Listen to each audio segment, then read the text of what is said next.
Continental Congress changes Jefferson's draft in a couple of ways. They cut some sections they think are unnecessary. They also cut some sections they think are controversial. And part of this is about keeping the document tight, keeping it short and straight and to the point. And part of it is also about trying to smooth out some wrinkles that may develop in this sort of fledgling confederacy of colonies.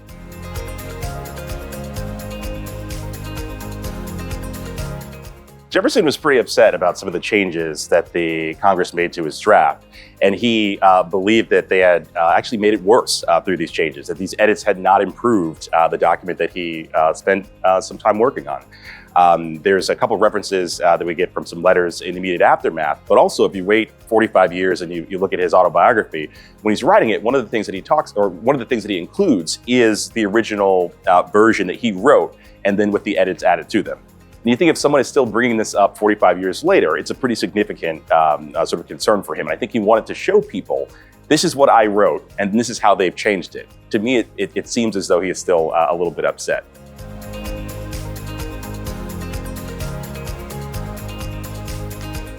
The most significant edit that's made to Jefferson's original draft, in my opinion, is the removal of the section in which he criticizes King George III for bringing the American colony slavery, and also for then fomenting slave rebellion amongst the enslaved peoples in the colonies.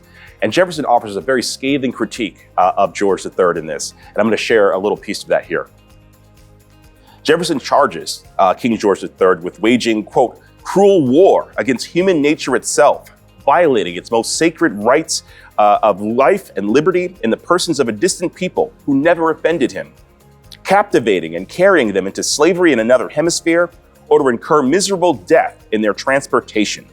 This is a pretty scathing critique of the institution of slavery, and also of the complicity of, in Jefferson's opinion, the English government. But we also might think about just the complicity of people who are purchasing and using enslaved labor in this moment.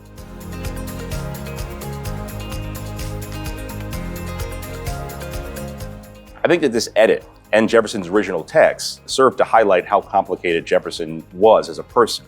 And so we think about him as a man who holds people in captivity as slaves, who abuses those slaves, but also someone who criticizes the institution at various points.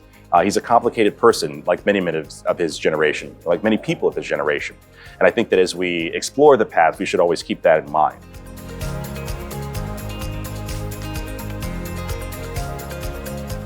The reason the delegates ultimately remove this grievance is that it's incendiary. It's one of the things that one of the complicated natures of this group of colonies trying to come together and form a cohesive unit, is that there are a lot of them who are still invested in the institution of slavery, particularly Georgia and South Carolina, but this is true of others as well. But those two particularly, as Jefferson himself notes, they had never really been thinking about getting rid of slavery, and they weren't planning on doing it at that point. And I think even going one step further, before we sort of pin this on just those couple of southern colonies, Jefferson also points to the fact that there are northern colonies who are also engaged in the slave trade. And so they may not be engaged in keeping the same number of enslaved people that you might find in South Carolina or in Georgia or in North Carolina, Virginia. But certainly there are people who are making fortunes in the transportation of enslaved people across the Atlantic. And there also, of course, at this time, there are great numbers of enslaved people in some of the northern colonies. We sometimes forget that, think about it as a southern institution, but at this point it really is through many of the colonies. Now, this will change as the Revolutionary War comes on, and a lot of those ideals that Jefferson wrote about start to take root in places like Massachusetts and in Connecticut, New York, Rhode Island. You start to see this reversal, but it really still is a very controversial point at this point in time.